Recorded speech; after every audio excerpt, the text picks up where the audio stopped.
નમસ્કાર દર્શક મિત્રો, નિર્માણ ન્યૂઝની વિશેષ રજૂઆત સત્તાનો મહાસંગ્રામમાં હું છું આપની સમક્ષ તન્નુ ખટીક। દર્શક મિત્રો, આજે લોકશાહીનો મહાપર્વ ગુજરાતમાં યોજાયો હતો। ગુજરાત સહિત અન્ય રાજ્યોમાં પણ આજે ચૂંટણીનું આયોજન કરવામાં આવ્યું હતું। ગુજરાતમાં 25 બેઠકો પર મતદાન થયું છે। મહત્વનું છે કે 26 બેઠકો પૈકી એક સુરતની બેઠક ભારતીય જનતા પાર્ટીના ક્યાંક ને ક્યાંક જો વાત કરીએ તો જે રીતે ભારતીય જનતા પાર્ટીના ભાગમાં ગઈ છે તે બાદ 25 બેઠકો પર મતદાન થયું છે। ગુજરાતમાં સરેરાશ 57% જેટલું મતદાન થયું છે। સવારે 7 વાગ્યાથી મતદાનની પ્રક્રિયા જે શરૂ થઈ છે।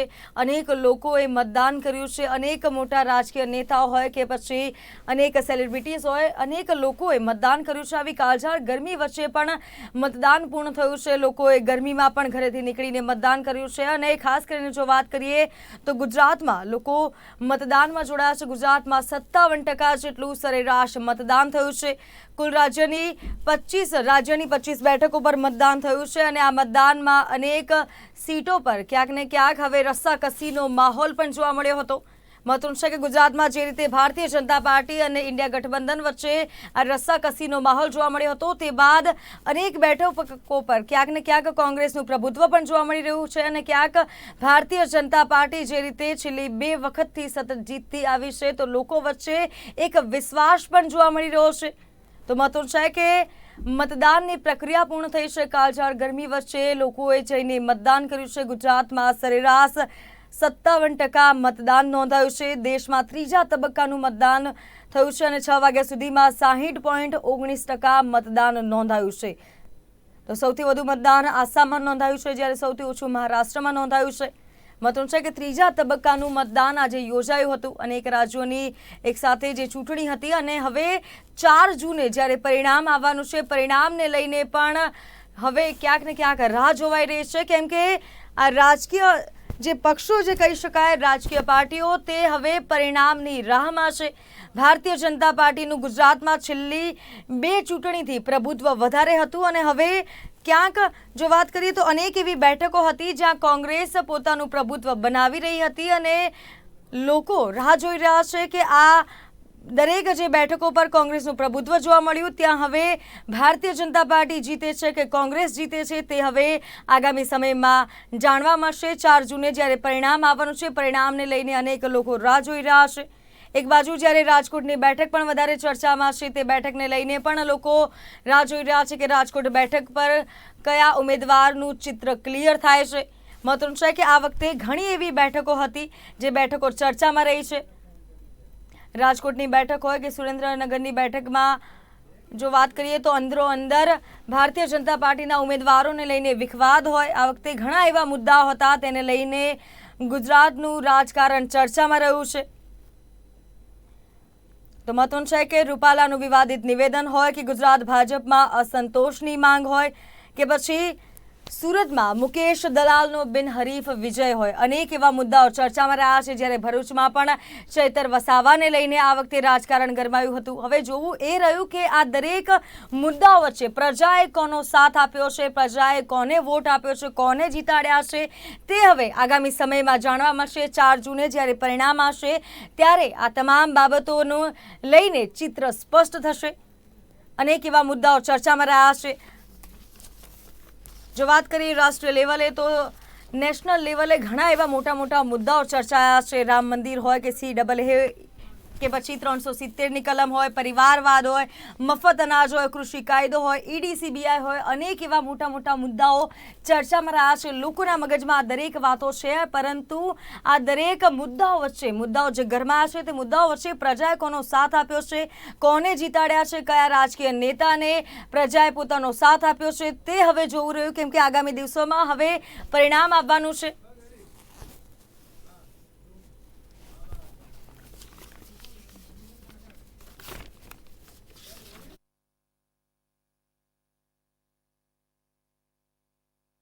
તો આજે જે રીતે મતદાન નોંધાયું હતું, મહત્વનું છે કે 57% જેટલું મતદાન નોંધાયું છે। સવારથી લોકો મતદાનમાં જોડાયા છે। તો ચૂંટણી પ્રક્રિયાને લઈને આપે જો વાત કરીએ તો જે રીતે સવારથી જ લોકો મતદાનમાં જોડાયા હતા, કાળઝાળ ગરમીમાં લોકોએ વોટિંગ કર્યું છે અને આ વોટિંગ એક જો વાત કરીએ તો લોકશાહી દેશનો મહાપર્વ કહી શકાય, તેની ઉજવણી કરવામાં આવી છે। તો લોકસભા ચૂંટણીને લઈને આજે આપણે ચર્ચા વિચારણા કરી રહ્યા છીએ। ચર્ચા માટે આપણી સાથે સૌરાષ્ટ્ર લોકેશન હેડ મિલન ઠાકર જોડાઈ ગયા છે, હરેશ ઠાકોર બનાસકાંઠાના સંવાદદાતા જોડાઈ ગયા છે અને સાથે જ મયુર રાવલ મહેસાણાના સંવાદદાતા આપણી સાથે જોડાઈ ગયા છે। પહેલા તો આપ ત્રણેયનું નિર્માણ ન્યૂઝ પર સ્વાગત છે। તો જે રીતે લોકસભા ચૂંટણીનું આજે ગુજરાતમાં આયોજન કરવામાં આવ્યું હતું, ચૂંટણીને લઈને અનેક વિસ્તારોમાં ક્યાંક ને ક્યાંક ભારતીય જનતા પાર્ટી હોય કે બીજેપી હોય કે જો વાત કરીએ કોંગ્રેસ અને બીજેપી આમને સામને જોવા મળી રહી છે। આને લઈને આજે આપણે ચર્ચા વિચારણા કરી રહ્યા છે। આપણી સાથે ચર્ચામાં મિલન ઠાકર સૌરાષ્ટ્ર લોકેશન હેડ જોડાઈ ચૂક્યા છે અને આપણી સાથે હરેશ ઠાકોર બનાસકાંઠાથી સંવાદદાતા જોડાઈ ચૂક્યા છે અને મયુર રાવલ મહેસાણાથી સંવાદદાતા આપણી સાથે જોડાઈ ચૂક્યા છે। પહેલા તો આપ ત્રણેયનું નિર્માણ ન્યૂઝ પર સ્વાગત છે। મિલનભાઈ, આપણાથી શરૂઆત કરીશ કે જે રીતે હવે આ ચૂંટણીનું આજે આયોજન કરવામાં આવ્યું હતું, દેશ જો વાત કરીએ તો ભારત દેશ સૌથી મોટી લોકશાહી કહી શકાય, લોકશાહીનો પર્વ આજે યોજાયો હતો। સૌરાષ્ટ્રમાં ક્યાંક ને ક્યાંક અનેક જાતીય સમીકરણો જોવા મળ્યા છે। આ સમીકરણ વચ્ચે કેટલું મતદાન થયું છે અને ખાસ કરીને જો વાત કરીએ તો મતદાતાઓમાં કેવા પ્રકારનો માહોલ જોવા મળ્યો છે? સૌપ્રથમ બિનલ જણાવીશ કે સૌપ્રથમ સૌરાષ્ટ્રના તમામ જિલ્લાના જે લોકસભા બેઠકો છે તેમના મતદારોને અભિનંદન આપવા પડે, કારણ કે લોકશાહીના પર્વને તેઓએ જે કહી શકાય કે જે એક ઉમંગ અને ઉત્સાહથી જે ઉજવ્યું છે, શાંતિપૂર્ણ માહોલની અંદર ઉજવવામાં આવ્યું છે। અને ખાસ કરીને જો વાત કરીએ સૌરાષ્ટ્રની તમામ બેઠકો ઉપર છૂટક જે ઈવીએમ ની મશીન ખોટકાવાની એકાદ બે કમ્પ્લેન, અન્યથા કચ્છની અંદર એક પોલીસ કર્મી સાથેની થોડીક એક રકઝક અને માથાકૂટ થઈ હતી। આવા નાછૂટક બનાવને બાદ કરતા એવું ચોક્કસ કહી શકાય કે શાંતિપૂર્ણ રીતના જે મતદાન પ્રક્રિયા છે એ પૂર્ણ થઈ છે। તંત્રએ પણ હાશકારો લીધો છે। અને ખાસ કરીને જો વાત કરીએ હવે જ્ઞાતિ સમીકરણોની વાત કરીએ તો ચોક્કસ સૌરાષ્ટ્રનું જે કહેવાય કે સૌરાષ્ટ્ર અને સૌરાષ્ટ્રમાં પણ રાજકોટ એક એપી સેન્ટર રહ્યું હતું। આ વખતે ક્ષત્રિય સમાજનું જે આંદોલન હતું તેમને લઈ અને ખાસો કહી શકાય કે ચર્ચામાં રહી હતી રાજકોટ બેઠક પરસોત્તમ રૂપાલાવાળા નિવેદનને લઈને। પરંતુ જો વાત કરીએ તેમની જે પુરોગામી જે અસરોની જો વાત કરીએ તો આજે ક્યાંક ને ક્યાંક જે બેઠકો ઉપર જે અસર થવાની એક જે સંભાવનાઓ હતી, ખાસ કરીને જામનગર હોય કે રાજકોટ હોય કે સુરેન્દ્રનગરની વાત કરીએ તો આ બેઠકો ઉપર જે એક જોમ અને જુસ્સા સાથે ક્ષત્રિય સમાજ જે લડાઈ કરતો હતો ભાજપની સામે, તે ક્યાંક ને ક્યાંક આજે જે કહી શકાય કે મતદાનની અંદર આ વસ્તુ ન દેખાય હોય આવું પણ એક અત્યારે એક તારણ નીકળી રહ્યું છે।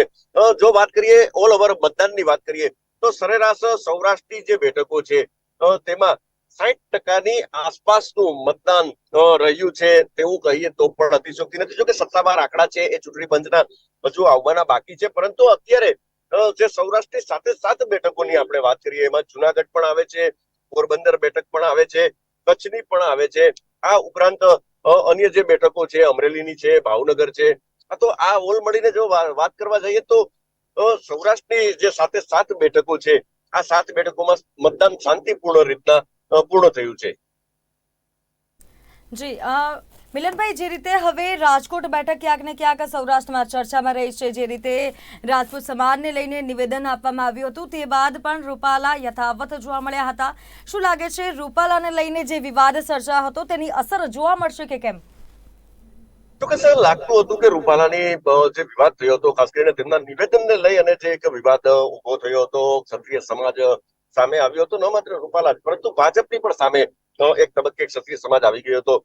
પરંતુ અહીંયા જે એક મહત્વપૂર્ણ વાત આજના જે મતદાનની જે પેટર્ન જે જોવા મળી રહી છે, આ પેટર્ન જોતા ચોક્કસ લાગી રહ્યું છે કે ક્યાંક ને ક્યાંક ફાયદો છે એ ભાજપને થઈ શકે એવું એક અનુમાન અત્યારે લગાવી શકાય છે।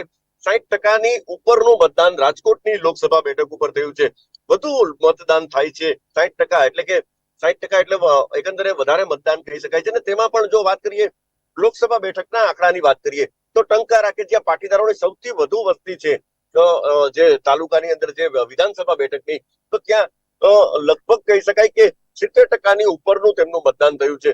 આ સીધો જ ફાયદો છે એ ક્યાંક ને ક્યાંક ભાજપને મળી શકે તેવું એક અનુમાન લગાવવામાં આવી રહ્યું છે। તો સાથે સાથે સૌથી ઓછું મતદાન જે થયું છે એ તકરીબન 58% જેટલું મતદાન જસદણ વિધાનસભા બેઠક છે એમના ઉપર અત્યારે નોંધાયું છે। જે કોંગ્રેસને ક્યાંક ને ક્યાંક એક આશા હતી કે આ બેઠક ઉપરથી તેમને સારા એવા મતો મળશે, તેમને ફાયદો થશે. પરંતુ અહીં અત્યારે જે પેટન્ટ મતદાનની જે જોઈએ છીએ રાજકોટ લોકસભા બેઠકની, તો ક્યાંક ને ક્યાંક જે મતદાન જે થયું છે, આ મતદાન જોતા લાગી રહ્યું છે કે ભાજપને 60% તો કોંગ્રેસને 40% આપી શકાય. પરંતુ હવે સાચું પરિણામ જે છે, ખાસ કરીને રૂપાલા સામેનો જે જંગ જે ક્ષત્રિય સમાજનો હતો, આ ઉપરાંત પરેશ ધાનાણી જે દિગ્ગજ નેતા કહેવાય છે, તે પણ રાજકોટમાં આવ્યા હતા. કોંગ્રેસના જે કમિટેડ વોટ છે, એ આ તમામે તમામ સમીકરણોને જોઈ અને પરિણામ જયારે શું આવે છે, એ તો મત પેટી ખુલે છે ત્યારે જ ખબર પડશે. જી હરેશભાઈ, આપની પાસે આવવા માંગીશ. જે રીતે હવે બનાસકાંઠામાં ક્યાંક ને ક્યાંક બનાસની બેન ગેનીબેન ચર્ચામાં છે. ખાસ કરીને જો વાત કરીએ તો કોંગ્રેસે ગેનીબેનને મેદાને ઉતાર્યા છે અને સામે ક્યાંક ને ક્યાંક ભારતીય જનતા પાર્ટીનું અમુક વિસ્તારમાં પ્રભુત્વ જોવા મળી રહ્યું છે. પરંતુ બીજી બાજુ કોંગ્રેસના ગેનીબેનનું પ્રભુત્વ હવે અત્યારે ભારે જોવા મળી રહ્યું છે. શું લાગી રહ્યું છે, બનાસકાંઠામાં કોનું ચિત્ર સ્પષ્ટ થશે? જી પિનલ, ચોક્કસથી જણાવીશ કે બનાસકાંઠા જિલ્લો એ 3 વિભાગમાં વહેંચાયેલો જિલ્લો છે. પહેલો વિભાગ છે સરહદી વિસ્તાર, બીજો વિભાગ છે શહેરી વિસ્તાર અને ત્રીજો વિભાગ છે અંતરિયાળ આદિવાસી વિસ્તાર. આદિવાસી વિસ્તારને કોંગ્રેસની કમિટેડ વોટ બેંક માનવામાં આવે છે, જ્યારે શહેરી વિસ્તારમાંથી મોટા ભાગના લોકો ભારતીય જનતા પાર્ટી તરફ મતદાન કરતા હોય છે. અને જે સરહદી વિસ્તારની વાત કરીએ તો સરહદી વિસ્તાર તો ગેનીબેનનો ગઢ છે, ત્યાંથી તેઓ 2 વખત ધારાસભ્યમાં જીતી ચુક્યા છે. અને આ વખતની ચૂંટણીની વાત કરવામાં આવે તો આ વખતની ચૂંટણીમાં શહેરી મતદારોએ મતદાન કરવામાં ઉત્સાહ જરા ઓછો દર્શાવ્યો છે અને તેની સીધી અસર જોવા જઈએ તો ભારતીય જનતા પાર્ટી પર જોવા મળી શકે છે. જેમ કે જી વિસ્તારની વાત કરીએ તો ભાભર, સુઈગામ, દિયોદર, ધાનેરા, થરાદ અને વાવ જેવા વિસ્તારોમાં લોકોએ મોટી માત્રામાં મતદાન કર્યું છે. તો બીજી તરફ શહેરી વિસ્તારની વાત કરીએ તો શહેરી વિસ્તારમાં આવેલા ડીસા અને પાલનપુર જેવા 2 મોટા શહેરો છે, ત્યાં મતદાનની ટકાવારી ગત વર્ષની સરખામણીમાં ઓછી થઈ છે અને આ વિસ્તારો કરતા પણ ત્યાં ઓછું મતદાન નોંધાયું છે. હવે વાત થઈ છે અંતરિયાળ આદિવાસી વિસ્તારની. તો આદિવાસી વિસ્તારમાં પણ આ વખતે લોકોએ અને મતદારોએ મતદાન પ્રત્યે ભારે એવો ઉત્સાહ દર્શાવ્યો હતો. એટલે કે જે પેટર્ન પ્રમાણે મતદાન થયું છે તે પેટર્ન જોતા આગામી સમયમાં ભારતીય જનતા પાર્ટીની ચિંતાઓ વધી ગઈ છે. તો બીજી તરફ કોંગ્રેસનો જુસ્સો પણ બીવડાયો છે. પરંતુ હવે જોવાનું એ રહેશે કે આ જે મતદાન થયું છે તેમાંથી વિજેતા કોણ થશે, તે તો આગામી 4 જૂનના ખ્યાલ આવશે. પિનલ. જી હરેશભાઈ, શું લાગી રહ્યું છે આ વખતે જે રીતે ભારતીય જનતા પાર્ટી 400 પારની વાત કરી રહી છે, પરંતુ ક્યાંક ને ક્યાંક કોંગ્રેસ પણ અનેક એવા મુદ્દાઓને લઈને પ્રજાની વચ્ચે જઈ રહી છે. પ્રજાની વચ્ચે જઈને ઠેર ઠેર કોંગ્રેસ વાત કરી રહી છે. અનેક એવા મુદ્દાઓ છે જે અત્યારે ચર્ચામાં રહ્યા છે, ભલે રાજકીય નેતાઓનો બફાટ હોય કે પછી અનેક એવા નાના પાયાના જે મુદ્દા હોય, તે મુદ્દાઓ લઈને કોંગ્રેસ પ્રજાની વચ્ચે જઈ રહી છે. શું લાગે છે, ભારતીય જનતા પાર્ટી જે બે ચૂંટણીમાં જે રીતે ગુજરાતમાં પોતાનું પ્રભુત્વ બનાવ્યું છે, શું લાગે છે આ વખતે કેવા પ્રકારનો માહોલ સર્જાશે? એ ચોક્કસથી જણાવીશ કે ભારતીય જનતા પાર્ટી જે રામ મંદિર નિર્માણ બાદ ફ્રન્ટ ફૂટ પર જોવા મળતી હતી, તે ક્યાંક ને ક્યાંક છેલ્લા 2 થી 2.5 માસની અંદર બેક ફૂટ પર આવી ગઈ છે. અને તેની પાછળ ભાજપના નેતાઓ દ્વારા કરવામાં આવેલા નિવેદનો પણ હોઈ શકે છે. અને ભાજપના નેતાઓના નિવેદનને કોંગ્રેસે રાઈટ સમય પર પકડ્યા છે અને તેને પ્રજા સમક્ષ રજૂ કર્યા છે. આ ઉપરાંત કોંગ્રેસના દિગ્ગજ નેતાઓએ પણ એવા કમિટમેન્ટ પ્રજાને આપ્યા છે. અને ત્રીજી વાત એ છે કે ક્યાંક ને ક્યાંક ગુજરાતની વાત કરીએ તો ભારતીય જનતા પાર્ટીએ ઉમેદવારોની પસંદગી કરવામાં થાપ ખાધી છે અને ભારતીય જનતા પાર્ટીના ઉમેદવાર પ્રજાને પસંદ નથી. કાર્યકર્તાઓમાં પણ નારાજગી જોવા મળી હતી અને તેનું આપણું પરિણામ ભારતીય જનતા પાર્ટીની વિપરીત પરિણામ પણ આવી શકે છે. પિનલ. જી મિલનભાઈ, આપની પાસે આવવા માંગીશ કે જે રીતે હવે સૌરાષ્ટ્રમાં ક્યાંક ને ક્યાંક હાઈ પ્રોફાઇલ બેઠકને લઈને ચર્ચાઓ ચાલી રહી છે, આ હાઈ પ્રોફાઇલ બેઠકને લઈને આપની શું પ્રતિક્રિયા છે? સૌરાષ્ટ્રની આમ જોવો તો હાઈ પ્રોફાઇલ બેઠક, તેમાં પણ વિવાદાસ્પદ જે કહી શકાય એ બેઠક રાજકોટ આવે છે. હાઈ પ્રોફાઇલ બેઠકની વાત કરીએ તો પોરબંદર લોકસભા બેઠક પણ હાઈ પ્રોફાઇલ બેઠકમાં આવી શકે છે, કારણ કે દેશના આરોગ્ય મંત્રી એવા મનસુખ માંડવિયા એ પોતે ચૂંટણી લડી રહ્યા હતા. જોકે કોંગ્રેસે ક્યાંક ને ક્યાંક કોંગ્રેસના ઉમેદવાર છે લલિત વસિયા, તેમના દ્વારા આયાતી ઉમેદવાર છે, આમ કરી અને જે કહી શકાય મનસુખ માંડવિયાને લોકોમાંથી જાકારો મળે આ પ્રકાર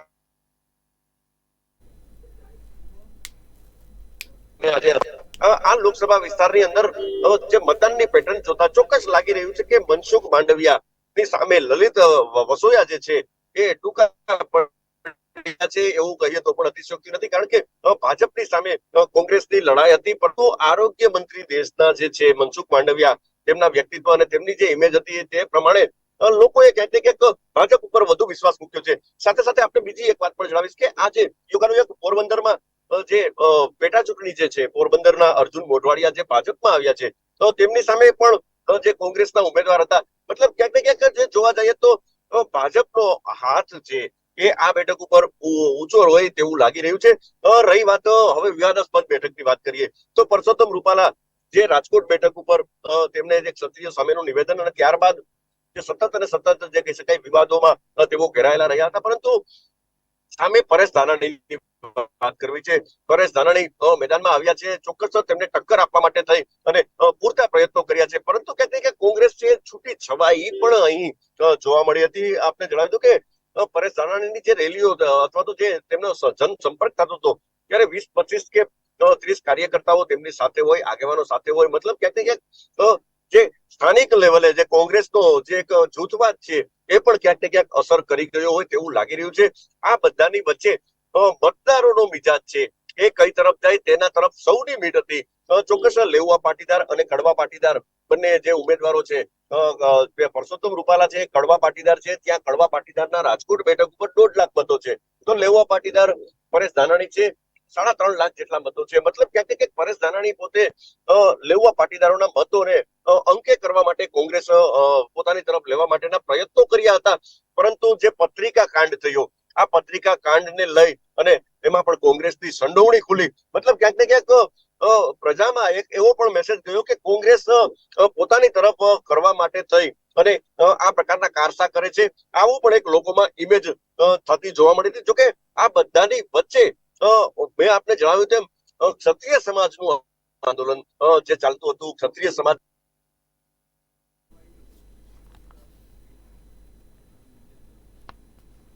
જી. અને મિલનભાઈ, જે રીતે અત્યારે ખાસ કરીને જો વાત કરીએ તો અનેક એવી ઘટનાઓ છે, એવા મુદ્દાઓ બની ચૂક્યા છે જે ચર્ચામાં રહ્યા છે. ઇલેક્ટોરલ બોન્ડ હોય કે પછી મેનિફેસ્ટોને લઈને આરોપો હોય કે પછી સુરત બેઠકની જે ઘટના બની છે, બિનહરીફ ભારતીય જનતા પાર્ટીના ઉમેદવાર ચૂંટાઈ આવ્યા છે, તે પછી ક્ષત્રિય આંદોલન હોય કે પછી મોઢવાડિયા અને સીજે ચાવડા જેવા દિગ્ગજ નેતાઓ બીજેપીમાં જોડાયા છે, આ અનેક એવા મુદ્દાઓ ચર્ચામાં રહી ચૂક્યા છે. ગુજરાતની 25 બેઠકોને લઈને હાલ ક્યાંક ને ક્યાંક આ મુદ્દાઓ અત્યારે વિવાદમાં પણ જોવા મળી રહ્યા છે. તમામ મુદ્દાઓ વચ્ચે પ્રજા કોનો સાથ આપશે, શું લાગી રહ્યું છે?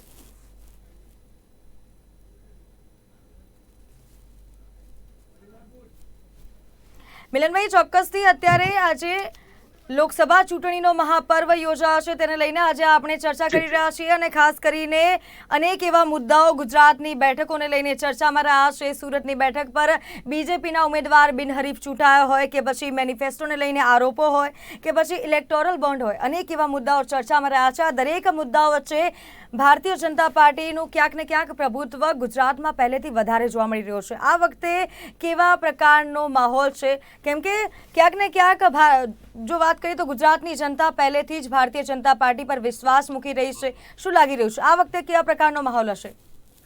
ચોક્કસ આપણે જણાવ્યું કે ભાજપ આમ જોઈએ તો 2014 થી કહી શકાય કે કેન્દ્રની વાત છે, તો કેન્દ્રની આ લોકસભાની ચૂંટણીની વાત કરીએ તો સતત જે કહી શકાય કે 26 બેઠકો ભાજપે અગાઉ પણ મેળવી ચૂકી છે. 2014 બાદ 2019 પણ મેળવી છે ને આ વખતે તેઓ 26 બેઠકની વાત નથી કરતા, પરંતુ તેઓ 5 લાખની લીડની વાત કરે છે. મતલબ ભાજપનો એક કોન્ફિડન્સ લેવલ જે છે એ ઘણો બધો અપ છે. સામે કોંગ્રેસની વાત કરવી છે તો કોંગ્રેસમાં જે મુદ્દાઓને જે લોકોના જે મુદ્દાઓ છે તેને ક્યાંક ને ક્યાંક લોકો સુધા જે ઉજાગર કરવાના જે કોંગ્રેસ છે એ ક્યાંક ને ક્યાંક નિષ્ફળ રહી હોય તેવું પણ લાગી રહ્યું છે. આપણે જણાવી દો કે સૌરાષ્ટ્રની અંદર કોંગ્રેસના જે દિગ્ગજ નેતાઓ આવ્યા છે, એટલે કે પ્રજાને મોંઘવારીનો મુદ્દો છે કે અન્ય જે ઘણા બધા બેરોજગારીના મુદ્દા છે, આવા મુદ્દાઓને જે સ્પર્શવાની જરૂર હતી પરંતુ સ્પર્શી નથી શક્યા. મતલબ ક્યાંક ને ક્યાંક પ્રજાને પોતાની તરફ ખેંચવામાં કોંગ્રેસ ક્યાંક ને ક્યાંક એક જે નિષ્ફળ રહી હોય તેવું પણ કહીએ તો અતિશયોક્તિ નથી. રહી વાત પ્રજાની, તો પ્રજાનું મન મેં આપને જણાવ્યું તેમ ગુજરાતની અંદર ભાજપની સરકાર છે, કેન્દ્રની અંદર ભાજપની સરકાર બને તેવી એક શક્યતાઓ જે જોવા મળી રહી છે અને ગુજરાતની પ્રજા છે ક્યાંક ને ક્યાંક સાણી છે.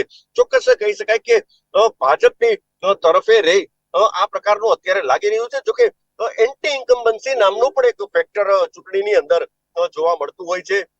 કેમ કે ભાજપ તે સતત અને સતત ગુજરાતની અંદર જો વાત કરીએ તો આજે 2 દાયકાથી વધુથી તેઓ શાસન ગુજરાતમાં અંદર કરે છે. કેન્દ્રની વાત કરવી છે તો કેન્દ્રમાં પણ હવે 10 વર્ષ તો થઈ ચુક્યા છે. ત્યારે આ તબક્કે એન્ટી જી અર્જુનભાઈ, અને જે રીતે જો વાત કરીએ તો હવે ખાસ કરીને પોરબંદરની બેઠકની વાત કરીએ મિલનભાઈ, તો પોરબંદરની બેઠકમાં હવે સૌથી ઓછું મતદાન નોંધાયું છે. સામે કચ્છની બેઠકમાં પણ ક્યાંક ને ક્યાંક મતદાનને લઈને અનેક ચર્ચાઓ ચાલી છે. અને ખાસ કરીને જો વાત કરીએ તો મતદાતાઓ આ વખતે ક્યાંક ને ક્યાંક કોંગ્રેસ અને ભારતીય જનતા પાર્ટીના જે પ્રચાર પ્રસાર થઈ રહ્યા છે તેમાં અનેક બફાટો પણ થયા છે. તેને લઈને પણ જનતા હવે એ રીતે વોટ કરી રહી છે. શું લાગી રહ્યું છે? સૌ પ્રથમ હું પોરબંદરનો ચિતાર આપીશ. આજે પોરબંદરની અંદર પોરબંદર લોકસભા વિસ્તાર જે છે તેમની અંદર અમે સવારથી ફર્યા છીએ. સવારના પહોરમાં જ્યારે ખબર જ હતી કે ક્યાંક ને ક્યાંક અત્યારે હીટવેવની આગાહી છે અને ખાસ કરીને પોરબંદરની અંદર હીટવેવની વિશેષ આગાહી હતી. તો આવા તબક્કે લોકો સવારથી સ્વયંભૂ પોતે મતદાનમાં જે મતદાન કરવા માટે થઈ અને લાંબી કતારોમાં જોવા મળતા હતા. પરંતુ બપોર પડતા પડતા આ મતદાનની જે કહી શકાય કે સંખ્યા છે એમાં ઘટાડો, કારણ કે ગરમી છે તેમના કારણે આ ઘટાડો જોવા મળ્યો હતો. પરંતુ ફરી એક વખત આપણે જણાવ્યું કે 4 વાગ્યા પછી અને ખાસ કરીને 1 કલાકની વાત આપણે કરીશ કે 50% આસપાસનું જે મતદાન છે એ 5 વાગ્યા સુધીમાં થયું હતું. હવે જો અત્યારે ફાઇનલ સરેરાશ જો આપણે જોવા જઈએ તો લગભગ 60% આજુબાજુમાં પોરબંદર લોકસભા બેઠક ઉપર મતદાન થયું છે. અને ક્યાંક ને ક્યાંક જે 60% જે ફિગર જે છે એ સીધો ક્યાંક ને ક્યાંક બતાવે છે કે ભાજપને ફાયદો થઈ. કારણ કે આ બેઠક ઉપર એક તો સ્વચ્છ પ્રતિભા ધરાવતા મનસુખ માંડવિયા, બીજી તરફ જે કોંગ્રેસમાં પણ લલિત વસોયા છે એ પોતે વિધાનસભાની ચૂંટણી હારી ચુક્યા છે. ત્યારે હવે તેઓ લોકસભામાં મનસુખ માંડવિયા જેવા દિગ્ગજ નેતાને તે ટક્કર ન આપી શકે.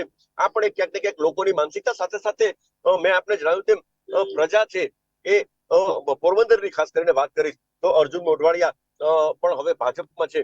તો પ્રજા ક્યાંક ને ક્યાંક ભાજપની સાથે રહેવાનું પસંદ કરે તેવું આજના જે અવલોકન ઉપરથી અમને લાગી રહ્યું છે. જી આપને હું પૂછવા માંગીશ કે જે રીતે હવે બનાસકાંઠામાં આજે મતદાન થયું છે 64.48% જેટલું બનાસકાંઠામાં મતદાન થયું છે. અનેક એવા સમીકરણો પણ જોવા મળી રહ્યા છે. અને ખાસ કરીને જો વાત કરીએ તો આ વખતે જાતીય સમીકરણો પણ સર્જાયા છે. આ દરેક મુદ્દાઓ વચ્ચે બનાસકાંઠાની જનતા કોનો સાથ આપે, શું લાગી રહ્યું છે?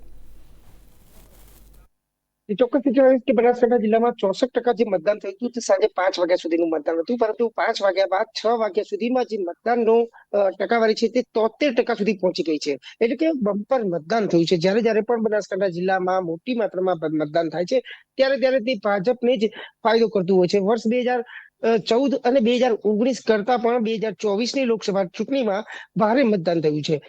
અને ભારે મતદાન એ સીધી રીતે જે ભારતીય જનતા પાર્ટીને ફાયદો કરતું હોય છે. પરંતુ આ વખતે એવું એટલા માટે નથી લાગી રહ્યું કારણ કે આ વખતે જે શહેરી વિસ્તાર જે ભારતીય જનતા પાર્ટીના કમિટેડ વોટ છે તે લોકોએ મતદાનમાં ઉદાસીનતા દર્શાવી છે.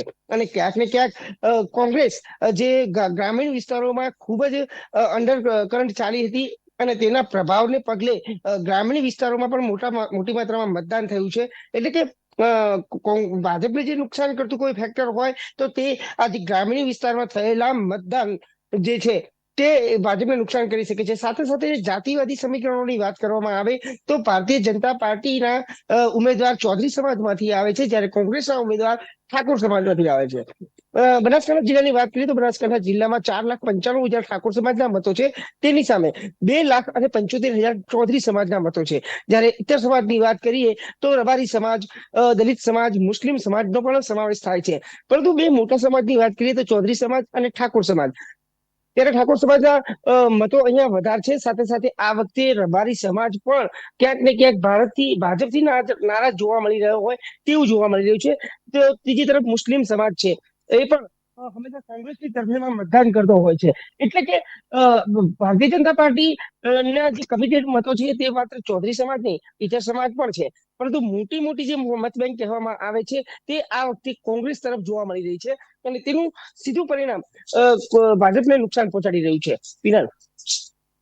જી હરેશભાઈ, જે રીતે આ વખતે જો વાત કરીએ તો ક્યાંક ને ક્યાંક ભારતીય જનતા પાર્ટીએ પ્રચાર પ્રસારમાં તેમના નેતાઓએ બફાટ કર્યો છે. બીજી બાજુ કોંગ્રેસ પણ મેદાને ઉતર્યું છે અને કોંગ્રેસના અનેક એવા સ્ટાર પ્રચારકોનો પણ મેળાવડો જોવા મળ્યો હતો. અને ખાસ કરીને જો વાત કરીએ તો આ વખતેની 25 બેઠકો પર જે રીતે લોકસભાની ચૂંટણી યોજાઈ હતી તે તમામ બેઠકો પર ક્યાંક ને ક્યાંક કોંગ્રેસે જે લોકોને મેદાને ઉતાર્યા છે, જે ઉમેદવારોને મેદાને ઉતાર્યા છે, તેમનામાં પણ અત્યારે આ વખતે જો વાત કરીએ તો પ્રજા તરફથી વધારે સાથ જોવા મળી રહ્યો છે. આ વખતે કાંટે કી ટક્કર છે તેવા પ્રકારનો માહોલ છે. શું લાગી રહ્યું છે મિલનભાઈ, કોનો સાથ આ વખતે જનતા આપશે?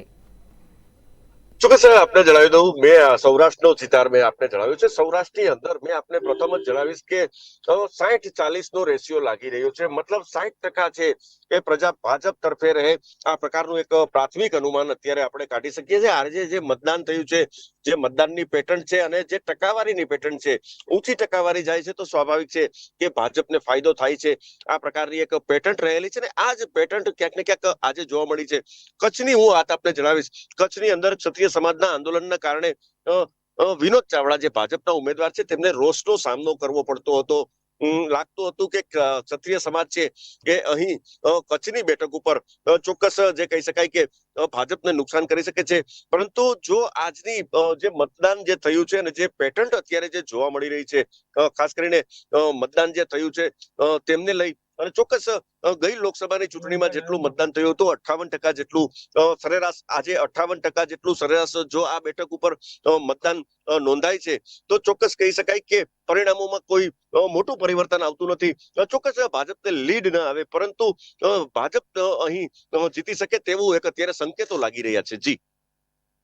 જી મિલનભાઈ અને હરેશભાઈ, આપ અમારી સાથે જોડાયા તે બદલ આપ બંનેનો ખૂબ ખૂબ આભાર. જે રીતે આજે લોકસભા ચૂંટણીનો મહાપર્વ યોજાયો હતો, સવારથી જ લોકો મતદાનમાં જોડાયા હતા. આવી કાળઝાળ ગરમીમાં પણ લોકોએ જઈને મતદાન કર્યું છે. 25 બેઠકો પર મતદાન યોજાયું હતું. આ 25 બેઠકો પર ઇન્ડિયા ગઠબંધન અને ભારતીય જનતા પાર્ટી વચ્ચે રસ્સાકસીનો માહોલ છે. હવે જોવાનું એ રહ્યું કે 4 જૂને જ્યારે પરિણામ આવે છે તે પરિણામમાં જાણવા મળશે કે આ પ્રજાએ, ગુજરાતની પ્રજાએ કોનો સાથ આપ્યો છે. કેમ કે છેલ્લા જો વાત કરીએ તો બંને ચૂંટણીમાં ભારતીય જનતા પાર્ટીએ નરેન્દ્ર મોદીનો સાથ આપ્યો છે અને હવે કોંગ્રેસે પણ અનેક એવા મેદાનોને જો વાત કરીએ તો ઉમેદવારોને મેદાને ઉતાર્યા છે. હવે આ ઉમેદવારો પ્રજા વચ્ચે તેમની જગ્યા બનાવી શકે કે કેમ તે તો હવે જોવું રહ્યું. તો સમાચારોમાં હાલ બસ આટલું જ. મને આપશો રજા. નમસ્કાર.